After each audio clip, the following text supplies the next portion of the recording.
meneruskan kisah sebelumnya.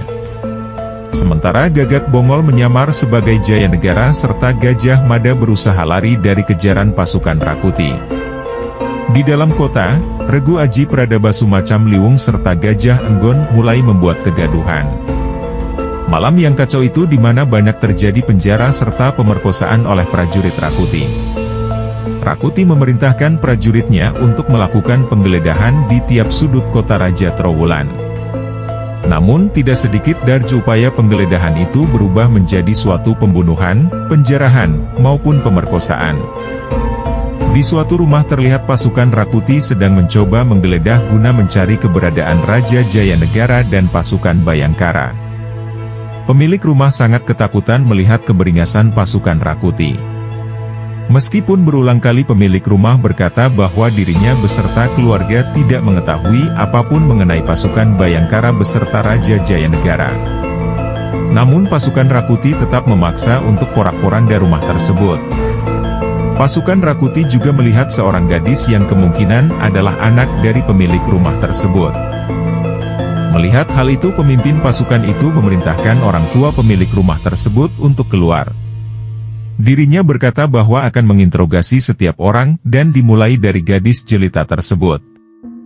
Namun gelap mata akan kecantikan wanita itu, pemimpin pasukan tersebut mulai berbuat sesuatu yang tidak bermoral. Terdengar suara tangisan dan jeritan dari dalam rumah tersebut. Orang tua pemilik rumah tersebut menangis memohon ampun kepada pasukan Rakuti agar menghentikan hal itu.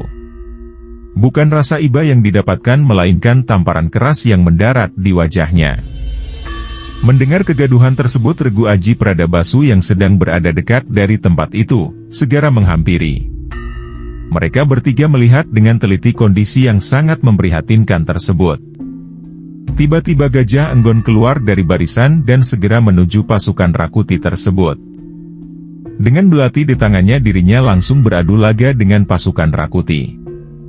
Aji Pradabasu dan Macan Liwung sontak terkaget melihat Gajah Enggon yang sudah berada di depan, lantas keduanya turut turun laga guna menolong orang tua dan gadis malang tersebut.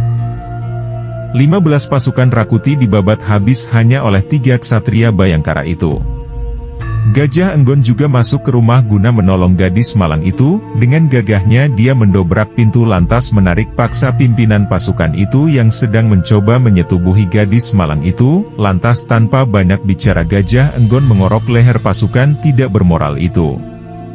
Setelah menolong gadis itu, mereka bertiga menghilang dengan kegelapan malam, menebar teror kepada pasukan Rakuti di dalam kota. Di lain tempat, Rabanyak yang lolos dari sergapan pasukan Gagak Bongol, sudah berada di peristirahatan Rakuti. Dirinya melaporkan kepada Rakuti bahwa pasukannya telah mengejar umpan dari Gajah Mada. Di mana dalam pasukan Bayangkara yang coba ditangkap dan dikejar itu tidak dijumpai Raja Jaya Negara maupun Gajah Mada. Mendengar hal itu, begitu murka Rakuti dibuatnya. Dikala murka Rakuti tersebut, tiba-tiba seorang prajurit bawahan datang guna melaporkan bahwa bangsal pasukan Jalayuda telah terbakar. Makin merah padam dan murka Rakuti mengetahui hal itu. Ternyata Regu Aji Pradabasu telah menyusup ke dalam bangsal pasukan Jalayuda guna menyabotase bangsal tersebut dan membunuh beberapa senopati yang berada di bangsal pasukan yang mendukung makar Rakuti itu. Setelah itu ketiganya membakar bangsal itu dan keluar serta menghilang dengan senyapnya malam, meninggalkan kegaduhan di dalam bangsal pasukan Jalayuda. Ketiganya yakni Aji Pradabasu Lembang Laut serta Gajah Enggon kini bergerak menuju penjara istana.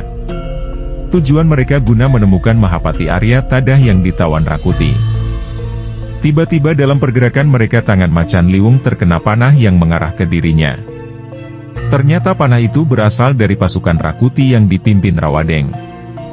Kedatangan ketiganya menuju penjara istana ternyata sudah ditunggu. Puluhan bahkan mendekati ratusan pasukan Rakuti muncul mengitari mereka bertiga yang terpojok di dekat pelataran tempat menaruh perbekalan penjara istana. Dengan anak panahnya, Aji Pradabasu memberikan perlawanan dibantu Gajah Enggon, sementara Macan Liwung yang tangannya terluka hanya diam sembari memberikan semangat. Satu demi satu berjatuhan pasukan Rawadeng. Namun karena kalah jumlah, ketiga merasa pasrah jika harus berakhir seperti ini. sembari memberikan perlawanan dan hampir berputus asa. Tiba-tiba terlihat pasukan Rawadeng ambruk terkapar terkena panah dari arah belakang. Ternyata itu adalah Regu Gagak Bongol yang datang dan kebetulan juga mengarah ke penjara guna membebaskan Mahapati Arya Tadah. Setelah bertukar hunus anak panah, terdengar Gagak Bongol maju menyerang dengan murka. Melihat hal itu lagi-lagi Gajah Enggon keluar dari tempat persembunyiannya dengan belati di tangan kiri serta pedang terhunus di tangan kanan. Dia menyabet dan memecah para pasukan Rawadeng didukung perlindungan Aji Pradabasu yang membidik anak panahnya. Terjadi pergulatan yang membuat Rawadeng merasa bergetar melihat keganasan serta begitu terengginas pasukan Bayangkara menyapu pasukannya yang lebih banyak. Sesaat setelah hampir semua pasukan Rawadeng dihabisi, dan ketika Gagak Bongol akan menuju kepada Rawadeng guna membelah tubuhnya menjadi dua. Tiba-tiba terdengar pasukan bantuan Rakuti yang datang, sontak Lembang Lawot memberi isyarat kepada yang lain guna melarikan diri. Dalam pelarian tersebut Panji Sabrang terjatuh dan tertangkap oleh pasukan Rakuti. Bayangkara yang lain ingin menolong namun sungguh tidak memungkinkan, sehingga dengan terpaksa mereka meninggalkan Panji Sabrang. Sementara itu di dalam istana yang sudah dikuasai Rakuti. Nampak Rakuti tidak begitu puas akan hasil pertempuran, meskipun dirinya telah memenangkan pertempuran namun selama Raja Jayanegara belum tertangkap dirinya merasa tidak tenang. Dirinya takut jika bersama Gajah Mada, Jayanegara menghimpun kekuatan serta membujuk daerah-daerah lain yang selama ini terbilang netral guna membangun kekuatan bersama untuk melawannya. Dengan bijaksana Ratanca memberikan beberapa solusi akan hal yang mereka hadapi.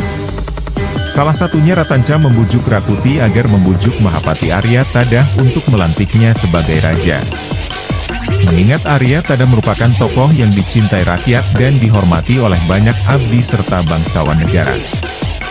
Meskipun Rakuti tahu bahwa Arya Tadah pasti tidak akan serta-merta mewujudkan permintaannya itu, dikarenakan Arya Tadah memiliki jiwa ksatria serta kesetiaan terhadap Majapahit.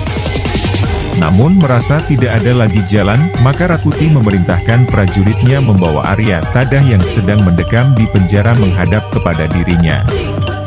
Dengan segera prajurit itu menuju penjara untuk membawa Arya Tadah untuk bertemu dengan Rakuti.